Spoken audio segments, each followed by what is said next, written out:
De Esperanza United, soy Aida Negrón, especialista en comunicaciones bilingües, y esto es Conversations over Cafecito. En Esperanza United entendemos que la visibilidad y la representación de nuestra comunidad son importantes. Únase a nosotros mientras entrevistamos a defensores, miembros de la comunidad, líderes de organizaciones sin fines de lucro, pioneros y personas que influyen en las políticas sobre sus contribuciones para poner fin a la violencia de género, lo que ellos desearían haber sabido y cómo sus experiencias de vida han influido en quienes son hoy día. Bienvenidos a Conversations sobre el Cafecito. Hoy nos acompaña la doctora Raquel Z. Rivera, una figura clave en el estudio y la práctica de las tradiciones musicales del Caribe. Raquel es escritora, investigadora, profesora, cantante, madre, activista cultural y una voz esencial en la diáspora puertorriqueña. Y antes que se nos presente, quisiera preguntarles a la doctora Rivera si le gusta el café. Y si no, está bien. Y si le gusta, ¿cómo lo tomas?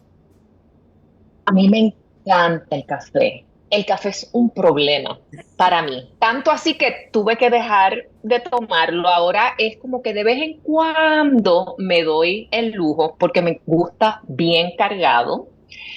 Entonces eso no me estaba dejando dormir por la noche. Así que cambié a té. El té que me gusta es el que tiene muchas especies, como el que viene de la India, que tiene que sí, pimienta y cardamomo y todas estas, me encanta. Entonces, y como se mezcla con leche, pues entonces me siento, ok, pues la cafeína no es tanta y me lo disfruto. Pero sí, adoro el café. Pero en este cafecito me tomaré mi té. Ok, muchas gracias a la doctora Rivera. Doctora Rivera, háblenos un poquito de usted. Ok, pues yo nací, me crié en Puerto Rico. Yo soy hija de un papá puertorriqueño, nacido en Puerto Rico, y una mamá nacida en Cuba, de abuelos puertorriqueños que se conocieron en Nueva York en los años 60, se casaron y regresaron a Puerto Rico, donde me criaron. Eh, Se ha sí, centrado. como,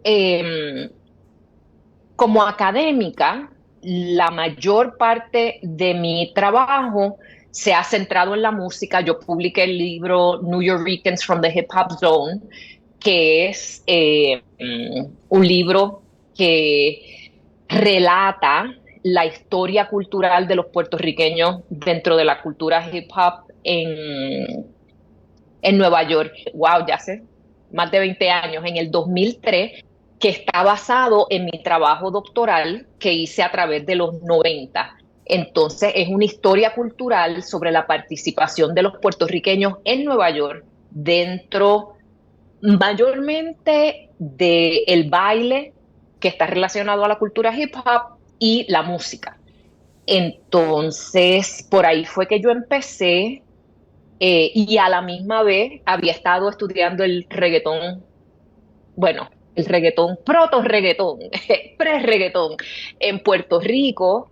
En realidad fueron dos estudios paralelos y entonces ya en los años 2000 ahí yo estaba trabajando hip hop, reggaetón y las conexiones de esas generaciones que crearon esos géneros con tradiciones anteriores, principalmente puertorriqueñas como la música jíbara, la plena, la bomba, y también como en Nueva York la interacción entre puertorriqueños y dominicanos es tan cercana a nivel cultural, pues inevitablemente las mismas personas que estaban participando en el hip hop, en el reggaetón, estaban acercándose también a la música tradicional puertorriqueña, así que yo me pude acercar a ciertas tradiciones dominicanas como los palos, el gagá,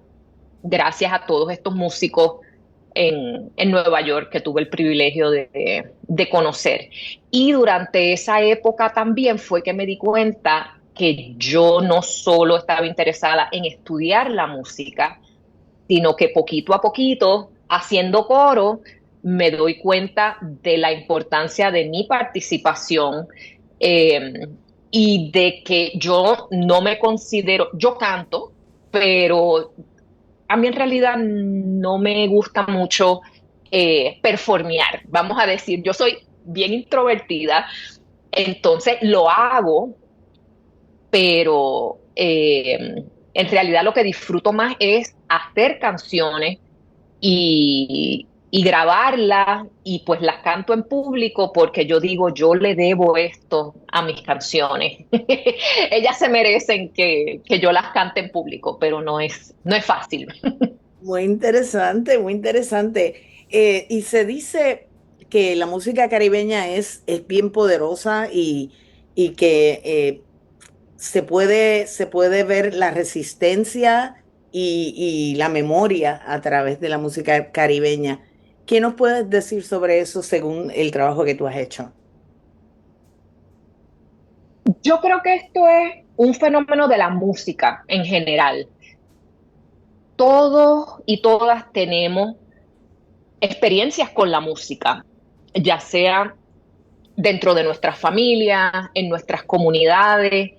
Entonces es algo que tiene que ver con toda nuestra trayectoria de vida y también es algo bien visceral. Es pues igual que los olores le pueden traer unas memorias a uno y es algo increíblemente poderoso, lo mismo con la música. Eh, y en el caso del Caribe, pues claro, nuestras tradiciones son bien particulares, nuestras historias de colonización son bien particulares.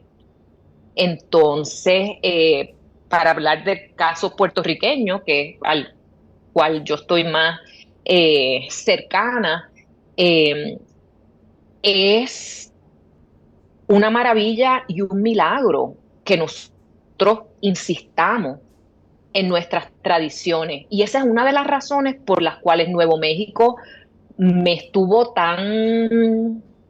O sea, yo puedo apreciar lugares muy distintos del mío, de Puerto Rico, pero el hecho de que Nuevo México tiene una trayectoria de colonización bien similar a la puertorriqueña, primero colonización española, mexicana, luego la estadounidense, eh, es un milagro que la gente insista en las tradiciones de sus familias. Es un milagro que a la gente le prohibieron hablar su idioma en las escuelas y la gente ha insistido. Entonces, es una belleza que la gente insista en esas cosas y yo creo que la música es como un vehículo que no hay ni que tratar. Tú no te tienes que sentar a aprender tu idioma en un salón de... No, no, no, no. Tú oyes la música, tú sientes ese poder y ahí mismo aprendes el lenguaje o ahí mismo aprendes de tradiciones musicales. Sí, es un vehículo bien poderoso por muchas razones. Bien, gracias, doctora. Y en su investigación y en su camino personal, ¿qué nos dice sobre el rescate de historias? Mucha gente dice que están en riesgo de ser olvidadas, pero con la música hay cierta manera como de rescatarlas. ¿Qué nos puedes decir sobre eso? Definitivamente, y eso se logra tanto a través de la música tradicional, que esas, ¿cómo se dice? Esas barreras o esas distinciones entre música tradicional, música popular, música contemporánea, en realidad son bastante artificiales porque hay eh, grupos de música tradicional que integran muchas otras tradiciones y es como una nueva tradición. Pero bueno, ya sea de un lado de la definición o de otra, eh, es una cuestión generacional, que ya sea que las nuevas generaciones se acercan a esa música llamada tradicional o que las nuevas generaciones están creando nueva música y nuevas tradiciones, ya sea relacionadas a esas tradiciones o no, eh, es súper importante. Y la manera en que la gente puede aprender de historia a través de la música, de nuevo, no te tienes que sentar en un salón de clase.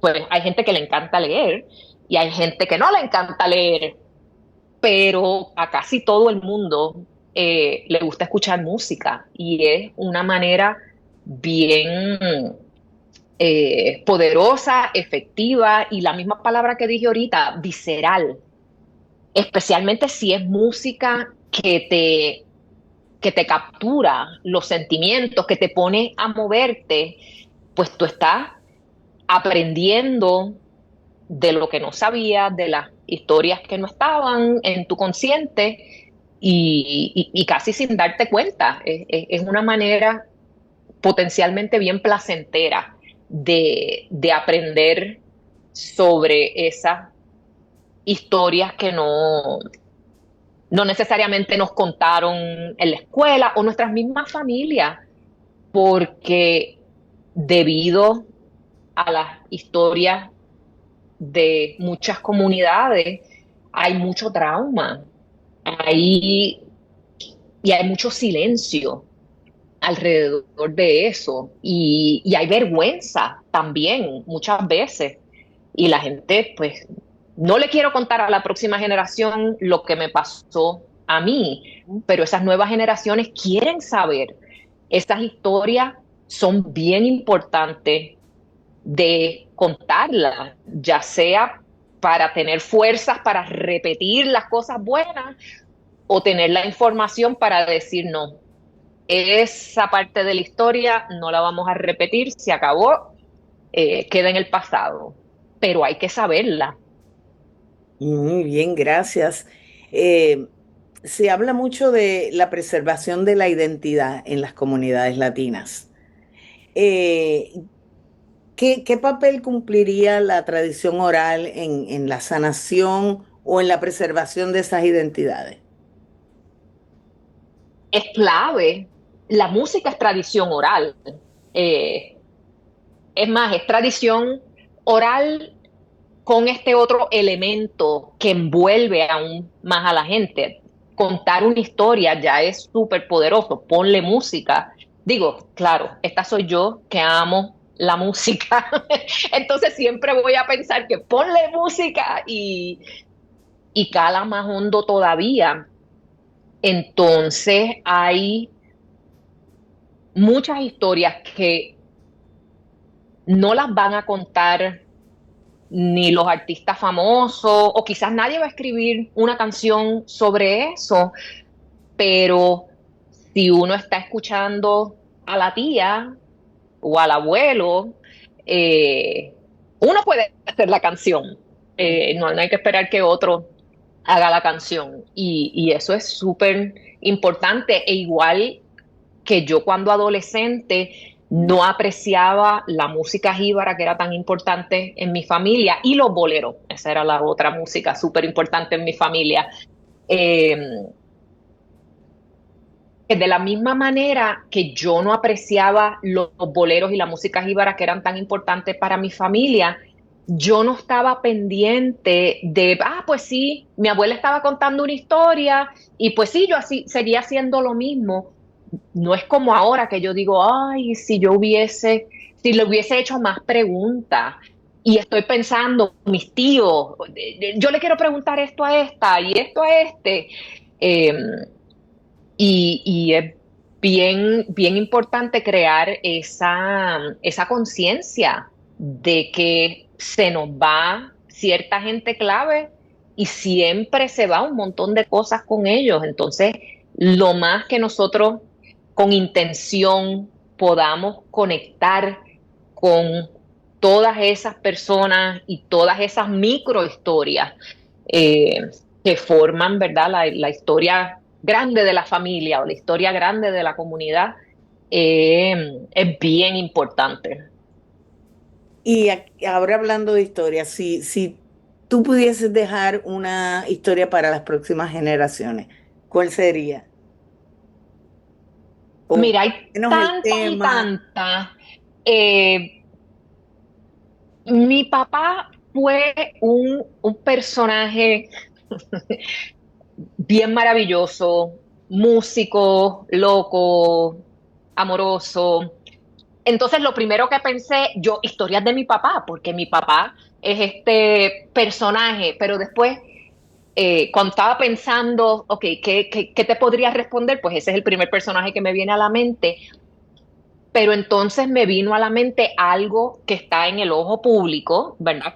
Acaba de sacar Bad Bunny su video de Nueva York, el 4 de julio, está mucha gente hablando sobre qué quiere decir esa imagen de la Estatua de la Libertad con la bandera en la corona. Y para mí es tan fascinante como, bueno, también es que el Internet puede ser un gran problema porque las personas se tiran a tirar teoría o esto tiene que ver con el evento del 77 cuando estaban reclamando la libertad de los prisioneros políticos nacionalistas, y alguna gente se va por ahí y no mencionan que hubo ese gran otro momento, yo creo que fue en el 2000, cuando fue un grupo de personas que el enfoque era que pararan el bombardeo en Vieques, que se retirara la Marina. Tito Kayak fue uno de los participantes, pero hubo muchas otras personas que lograron que eso fuese posible. Entonces, viendo cómo se está dando el debate o la información, la gente informando unos a otros, los medios de comunicación un poco más formales tratando de informar, pero a la misma vez siempre se quedan todos estos pedacitos sin contar. Si, por ejemplo, leí alguien que estaba explicando, sí, cuando Tito Kayak se trepó a la estatua, y es como que no fue solo Tito Kayak, fue un grupo de personas, y qué bueno que Tito Kayak existe y es este personaje que muchos reconocemos, pero siempre hay que contar el resto de la historia, y yo no me sé la historia completa. Entonces, lo traigo a colación porque en esa imagen, nada más, una imagen que dura cuántos segundos, en un video, de momento se están contando todas estas historias relacionadas a esa pequeña imagen. Eh, Así que en estos momentos me encantaría que alguien sacara como que este artículo corto pero potente que es súper informativo. Y es más, yo creo que eso viene por ahí, porque tenemos muchísima gente que sí, a eso es que se dedican. Así que sí, hilar esas historias y esas referencias. Y ese video y tantos videos son una secuencia de referencias y cada una, bueno, especialmente un artista como Bad Bunny, que muy a propósito trae estas referencias para que después el público esté especulando y buscando. Eh, es bien refrescante que se estén dando estas conversaciones de una manera tan efusiva y apasionada, y hasta cuando la gente se pone a debatir. Me parece un gran ejemplo. Y bueno, finalmente, ¿qué significa para ti el orgullo? Tanta gente habla del orgullo, no solo como identidad, sino también como una responsabilidad. Mira, yo no soy fanática de la palabra orgullo. Me parece que viene de una historia bien terrible, ya sea de grupos opresores que están tan orgullosos de lo que son, que entonces aplastan al resto, o de los grupos oprimidos que nos dijeron: ustedes no valen nada, ustedes son una porquería, y entonces, no, yo estoy orgullosa de ser puertorriqueña, yo estoy orgullosa de no ser heterosexual, yo estoy orgullosa de, o sea, no es mi identidad, pero para otra gente yo estoy orgullosa de ser negra. Eh, y en realidad esa palabra es como que, ay Dios mío, o sea, qué increíble que las personas tengan que como reivindicar ciertas cosas básicas de su realidad, porque ha habido una campaña en contra de que la gente se sienta ellos y ella. Entonces, sí, inicialmente mi respuesta es como que, ay, orgullo es una palabra que me trae todas estas cosas a la mente, y tiene mucho más sentido, pues, por ejemplo, yo me siento orgullosa de que hice algo bien. El libro que yo escribí, eso me tardó años y años, como que eso tiene más sentido, eso es algo que uno logra, mientras que es trágico que uno tenga que reivindicar algo tan sencillo y hermoso de lo básico de cada uno.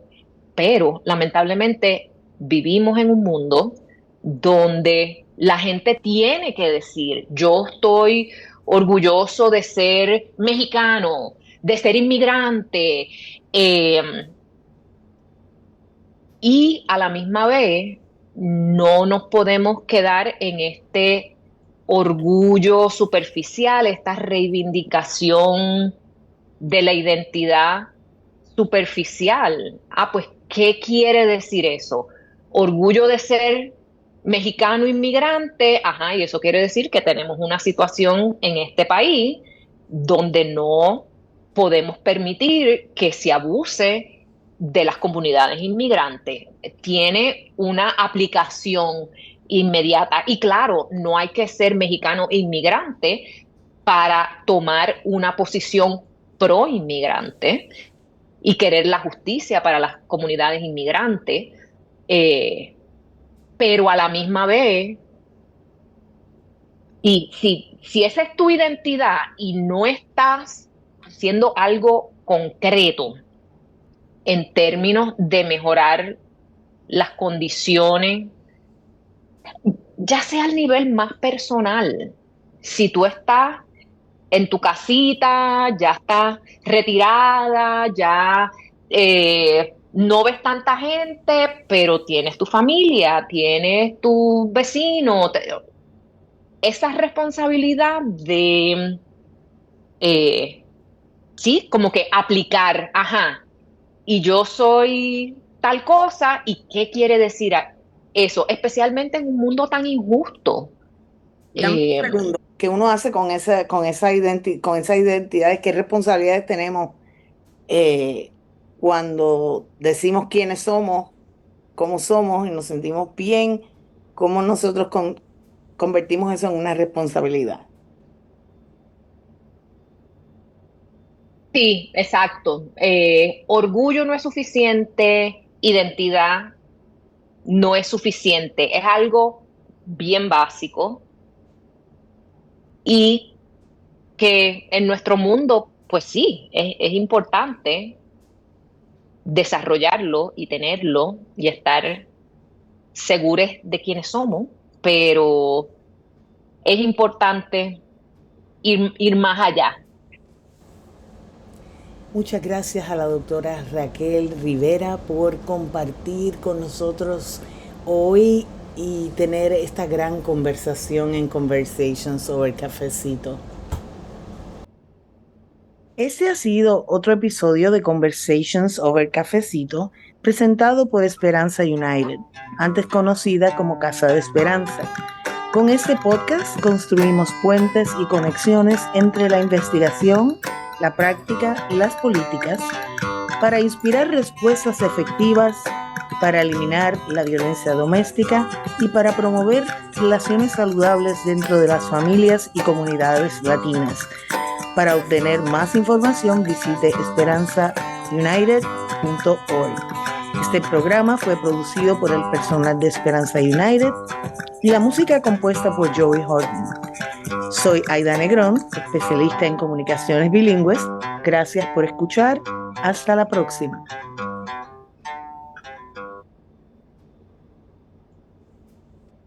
Este podcast cuenta con el respaldo de la subvención número 90F0525 de la Office of Family Violence Prevention and Services, OFPS, y del Family Violence Prevention and Services Act, FPSA, Program dentro de la Administration for Children and Families, una división del U.S. Department of Health and Human Services, HHS. Ni la Administration for Children and Families ni ninguno de sus componentes opera, controla, se responsabiliza de ni respalda necesariamente este podcast, lo que incluye, sin limitarse a ello, su contenido, infraestructura técnica, políticas y cualquier servicio o herramienta que se proporcione. Las opiniones, hallazgos, conclusiones y recomendaciones expresadas pertenecen exclusivamente a los autores, y no reflejan necesariamente los puntos de vista de las agencias antes mencionadas.